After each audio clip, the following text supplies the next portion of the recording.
নমস্কার বন্ধুরা, welcome to my channel প্রিয় দ্য 10 ফলোয়ার। তো বন্ধুরা, গত ভিডিওতে আমরা জিরো দ্য কাইট অ্যাপস থেকে কীভাবে আমরা স্টকের বা ইটিএফ এর উপর এসআইপি করতে পারি সেটা নিয়ে আলোচনা করেছিলাম। তো আজকে আমরা ইকুইটি মিউচুয়াল ফান্ড বা ডেপ্ট মিউচুয়াল ফান্ড বা আরও যে সমস্ত মিউচুয়াল ফান্ড হয় প্রধানত, সেই সমস্ত মিউচুয়াল ফান্ডে কীভাবে আমরা জিরো দ্য ট্রেডিং অ্যাকাউন্টস থেকে আমরা এসআইপি করতে পারি বা ওয়ান টাইম ইনভেস্টমেন্ট করতে পারি সেই জিনিসটা আমরা দেখাবো। অর্থাৎ বেসিক্যালি মিউচুয়াল ফান্ড কীভাবে আপনি কিনতে পারেন বা এসআইপি করতে পারেন মিউচুয়াল ফান্ডে, সেটাই আমরা এই ভিডিওতে ডিসকাস করব এবং পুরো প্রসেসটা মোবাইল অ্যাপস থেকে দেখাবো। তো ভিডিওটা শেষ পর্যন্ত দেখতে থাকবেন, এটা খুব দরকারি ভিডিও, আপনার যে কোনো মুহূর্তে প্রয়োজন হতে পারে।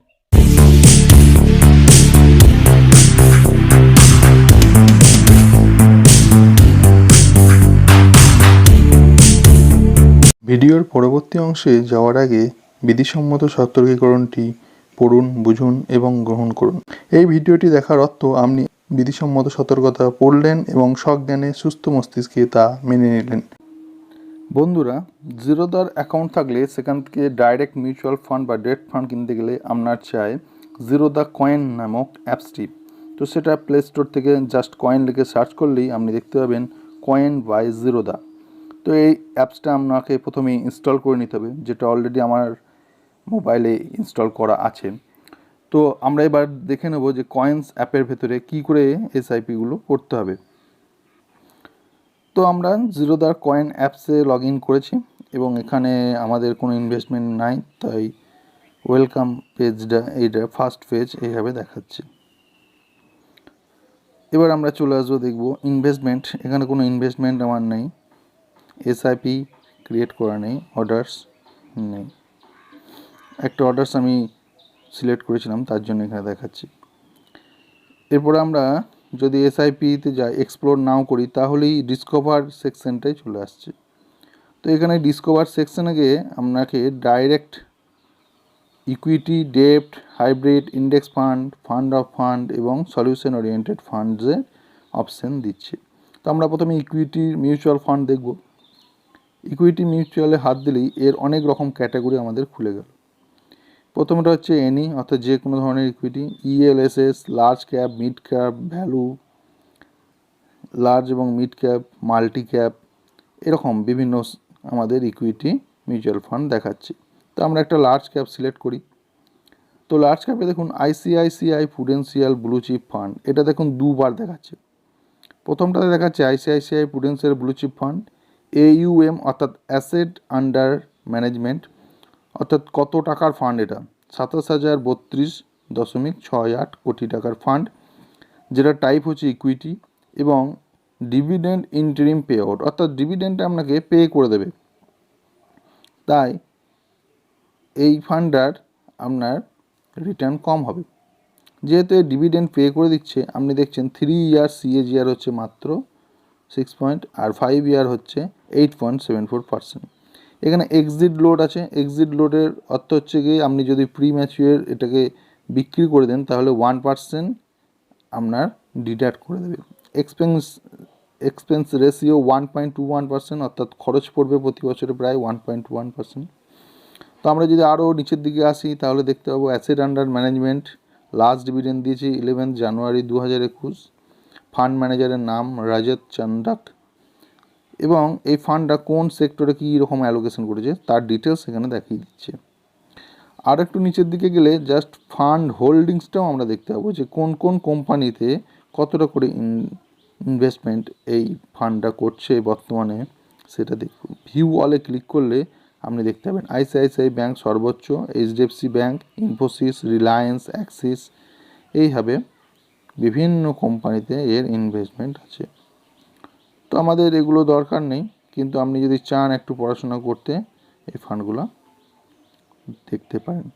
এবার এইটা চলে যাবে একই নামের একই ফান্ড, অথচ এটা টাইপ ইকুইটি এবং গ্রোথ, এই দুটোর মধ্যে কী পার্থক্য।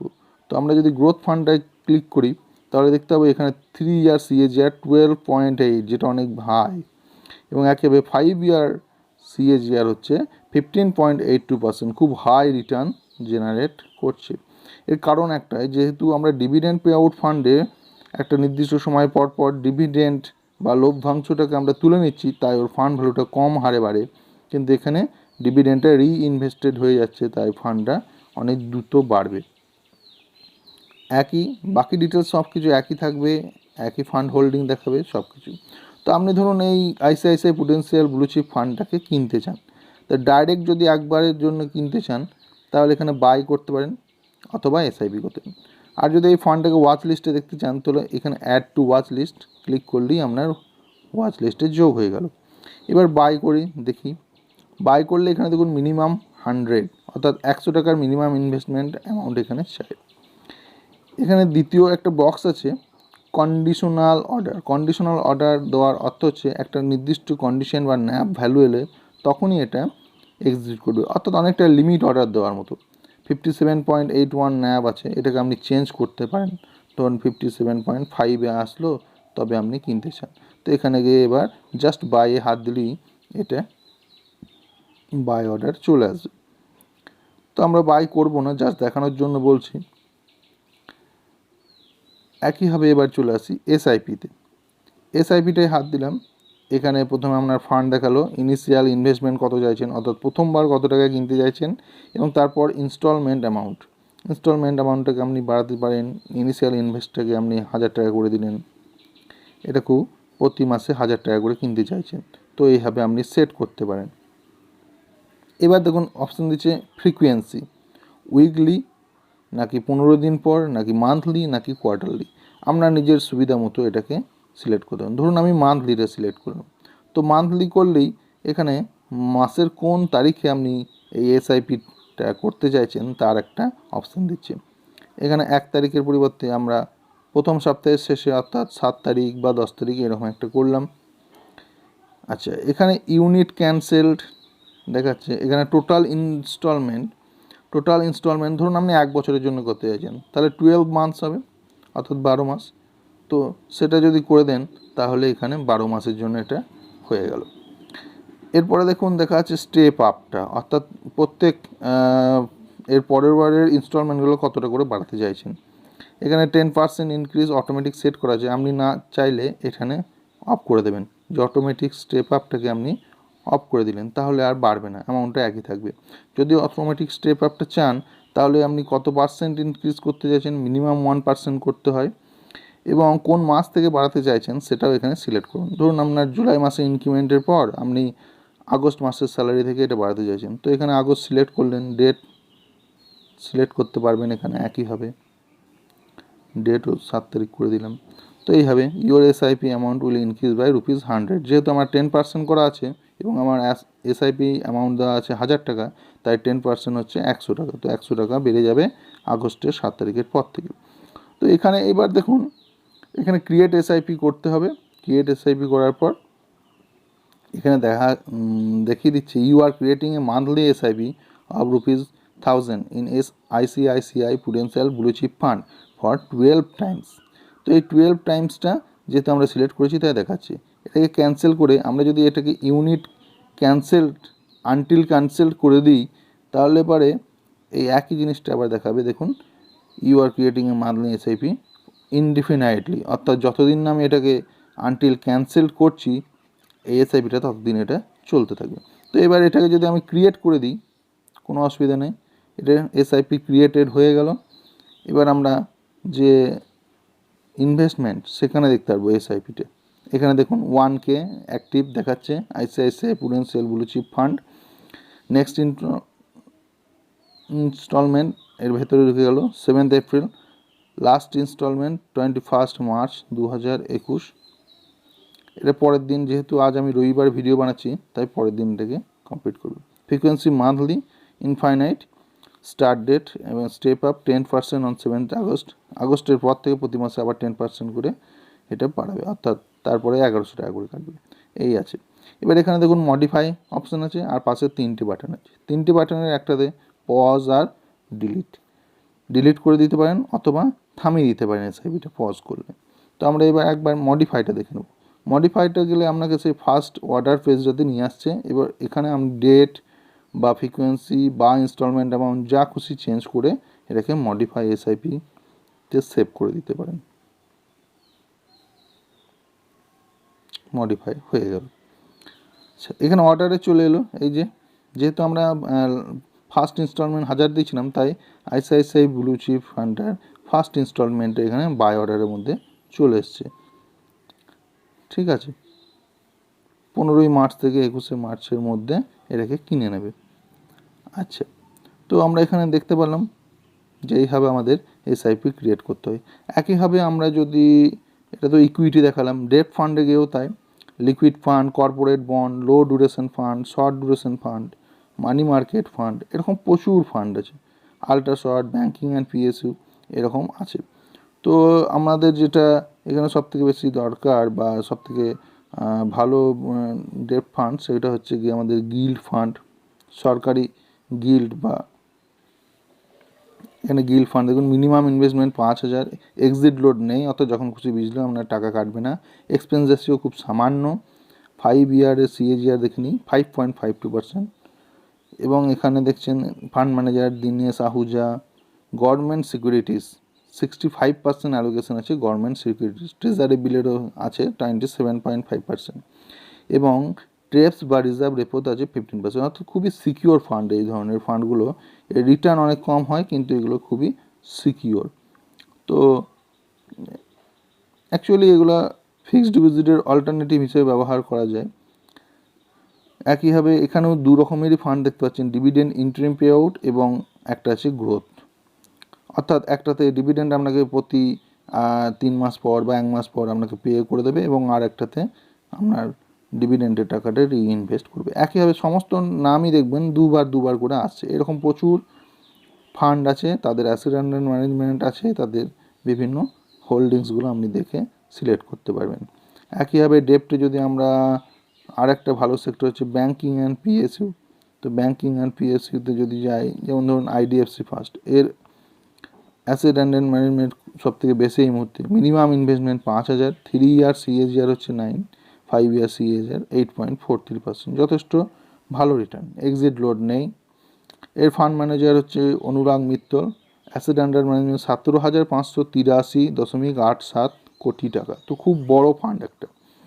একইভাবে এখানে কোন কোন সেক্টরের উপর এরা ইনভেস্ট করছে সেটা দেখাচ্ছে, নন কনভার্টিবল ডিবেঞ্চার্স এনসিডি যেটাকে বলি 83%, গভর্নমেন্ট সিকিউরিটিজও প্রায় 10%-এর কাছে আছে। তো এখানে এবার কোন কোন ব্যাংকের ওপর আছে সেগুলো এখান থেকে দেখতে পান। প্রথমেই 6.5% হচ্ছে গিয়ে এগ্রিকালচার রুরাল ডেভেলপমেন্ট, অ্যাক্সিস ব্যাংকে আছে, Indian railway finance corporation, Hindustan petroleum. এভাবে ভিউ ওয়ালে গেলে আরও আপনি দেখতে পাবেন। এবার এই একই পদ্ধতি, এসআইপি করতে চাইলে এসআইপিতে হাত দেবো, মিনিমাম ইনভেস্টমেন্ট হচ্ছে 5000, ইনস্টলমেন্ট অ্যামাউন্ট এখানেও মিনিমাম 1000 টাকা থেকে শুরু, মিনিমাম 1000 টাকা করতে হবে। ফ্রিকোয়েন্সিটাকে এখান থেকে 15 দিন করতে পারেন, মান্থলি করতে পারেন, কোয়ার্টারলি করতে পারেন।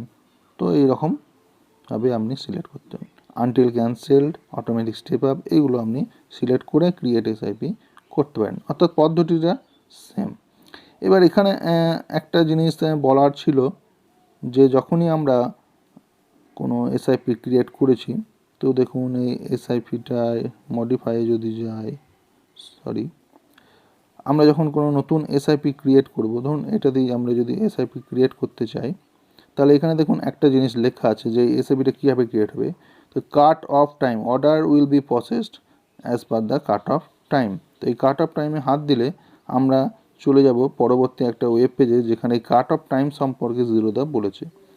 What is the cut off time for mutual fund transaction on coin. তো প্রথমে বলেছে লিকুইড স্কিম এবং ওভারনাইট স্কিম যেগুলো পারচেস করার জন্য, সেগুলোর কাট অফ টাইম হচ্ছে গিয়ে 12 PM, অর্থাৎ সেই দিনের রাত 12টা পর্যন্ত। The NAV rate of the T-1 day, অর্থাৎ আগের দিনের ন্যাব রেটটা সেক্ষেত্রে প্রযোজ্য হবে, এবং টি ডেতে অর্থাৎ ট্রেডিং ডেতেই সেটেলমেন্টে হবে। যেমন এক্সাম্পল এখানে দিয়েছে, you place an order for a liquid overnight fund on a Friday at 11 AM, শুক্রবার সকালে 11টার মধ্যে দিলেন, এবং সেটা প্রসেস হবে কবে, রাত 12টায়, 12 PM on Friday. Units will be allotted to you on Friday end of the day as per the NAV of Thursday, অর্থাৎ বৃহস্পতিবারের ন্যাব অনুযায়ী শুক্রবারের দিনই অ্যালোটেডটা হবে রাতে। ঠিক আছে। এবার অন্যান্য যে সমস্ত স্কিম, অর্থাৎ এই সমস্ত মিউচুয়াল ফান্ড বা ডেট ফান্ড যেগুলো স্কিম, তার কিন্তু কাট অফ টাইম হচ্ছে গিয়ে 1:30 PM, অর্থাৎ দুপুর 1:30। এবং সেক্ষেত্রে কিন্তু nap of T day will be applicable for orders placed within the cut off দিন, অর্থাৎ যে দিন আপনি অর্ডার দিচ্ছেন সেই দিন ক্লোজিংয়ের পর যে ন্যাপ ভ্যালুটা হবে সেই ন্যাপ ভ্যালুটাই আপনার অ্যাপ্লিকেবল হবে। এবং যে ইউনিটটা হবে সেই unit will be settled on T+1 day, অর্থাৎ তার পরের দিন ইউনিটটা আপনাকে দেওয়া হবে সেই দিনকার রেটে। ফর এক্সাম্পল দেওয়া আছে, you place an order for a non liquid fund on a Friday before 1:30 PM, অর্থাৎ শুক্রবার 1:30 আগে আমি অর্ডার প্লেস করলেন এবং maintain sufficient funds in your trading অ্যাকাউন্টে সাফিসিয়েন্ট ফান্ডস রাখলেন। The order will be processed on Friday and units will be allotted to you on Monday. শুক্রবারের দিনই প্রসেসটা হবে কিন্তু ইউনিটটা দেবে সোমবার, যেহেতু শুক্রবার এবং শনিবার এবং রবিবার non business day. The NAV applicable will be the NAV released from the AMC on Friday end of the day, অর্থাৎ শুক্রবারের দিনে যে ন্যাব ভ্যালুটা দেবে সেই ন্যাব ভ্যালু অনুযায়ী আপনাকে ইউনিট অ্যালট করা হবে। রিডেমশনের ক্ষেত্রে বলা আছে, রিডেমশন যে সমস্ত you can check if any exit load is applicable, exit load থাকলে সেই অনুযায়ী আপনার এক্সিট লোড অ্যাপ্লিকেবল হবে।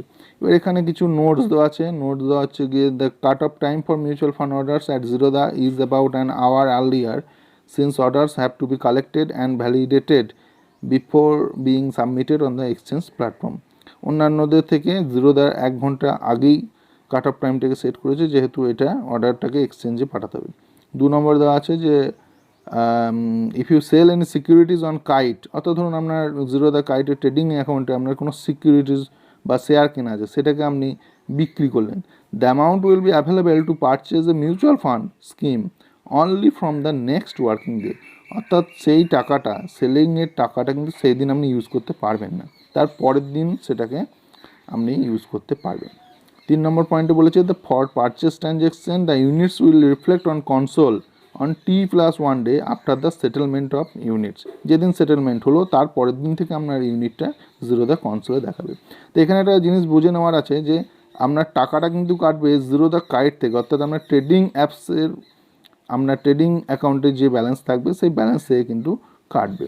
তো Zerodha কয়েনেও আমরা দেখেছি এখান থেকেও আপনার ফান্ডস অ্যাড করার অপশান আছে, প্রথমেই আছে অ্যাড ফান্ডস, এখানে অ্যাড ফান্ডসে গিয়ে আপনি এখান থেকে ব্যালেন্স যোগ করতে পারেন, তো সেটা এখান থেকে করতে পারেন, কিন্তু সেই ব্যালেন্সটা যোগ হবে Zerodha কাইটে অর্থাৎ ট্রেডিং অ্যাকাউন্টে। এটা হলো গিয়ে মোটামুটি ব্যাপার। এবার আরও বিভিন্ন ধরনের ফান্ড এখানে আছে, হাইব্রিড ফান্ড, ইন্ডেক্স ফান্ড অর্থাৎ নিফটি 50 ইন্ডেক্সের ওপর আছে, নিফটি নেক্সট 60 আছে, এই ধরনের আছে, ইন্ডেক্স সেন্সেক্স প্ল্যান। তো এগুলো একটু নিজেদেরকে দেখে নিতে হবে। আচ্ছা, ফান্ডস অফ ফান্ড, এই ফান্ডের ওপরও আরও ফান্ড করা আছে, সেগুলো এখানে আছে, বিভিন্ন ফ্র্যাঙ্কলিন আছে, মতিলাল অসওয়াল, ICICI আছে। আর শেষে আছে সলিউশন ওরিয়েন্টেড জেনারেলি হচ্ছে retirement fund, retirement wealth creation fund আছে, বিভিন্ন কোম্পানির আছে, HDFC, টাটা, নিপো ইন্ডিয়া। তো এগুলো বিভিন্ন ক্যাটাগরিতে পড়ছে। তো এখান থেকে আমাদের মেনলি ইকুইটি, ডেট বা যে কোনো ধরনের মিউচুয়াল ফান্ডস আমরা এখান থেকে কিনতে পারি এবং সেখানে SIP করতে পারি। আর এই যে বিভিন্ন ভাগগুলো, সেই ভাগগুলো নিয়ে ডিসকাস করতে গেলে অনেক বড় ভিডিও হয়ে যাবে, সেগুলো আমি একটা আলাদা আলাদা ভিডিও করে ইকুইটি বিভিন্ন পার্টস এবং ডেপ্টের বিভিন্ন পার্টস নিয়ে আলোচনা করবে এবং কীভাবে আপনার প্রয়োজন অনুযায়ী আপনি কোন ফান্ডটা চুজ করবেন সেটা নিয়ে আমি আলাদা করে ভিডিও করব, যাতে করে আপনারা সঠিকভাবে ব্যাপারটা বুঝতে পারেন। তো এইভাবেই আমরা Zerodha কয়েন থেকে যে কোনো ফান্ডে আমরা SIP করতে পারি। এখন এই SIPটাকে আমি যদি ক্যান্সেল করতে চাই তাহলে ডিলিট করে দিতে পারি, হবে জাস্ট ডিলিট করে দিলাম। এখানে অর্ডার্স চলে এসছে, সেই অর্ডার্সটাকেও আমি ডিলিট করে দিলাম, তো এটা ক্যান্সেলড হয়ে গেল। তো ধন্যবাদ এই ভিডিওটি দেখার জন্য। এইভাবেই আপনারা Zerodha কয়েন থেকে মিউচুয়াল ফান্ড বা ডেট ফান্ড বা liquid fund, overnight lending fund, even বিভিন্ন ধরনের প্রায় 3000-এরও বেশি ডাইরেক্ট ফান্ডস এখান থেকে আপনারা কেনাকাটা করতে পারেন বা তাতে SIP সেট করতে পারেন। তো ধন্যবাদ ভিডিওটি দেখার জন্য। আগামী দিনে এই সমস্ত বিভিন্ন ফান্ডের ক্যাটাগরি এবং কীভাবে ফান্ড সিলেকশন করা উচিত আপনার প্রয়োজন মতো সেই ভিডিওর জন্য চোখ রাখুন আমার চ্যানেল প্রিয় দ্য 10 ফলোয়ারে। ধন্যবাদ।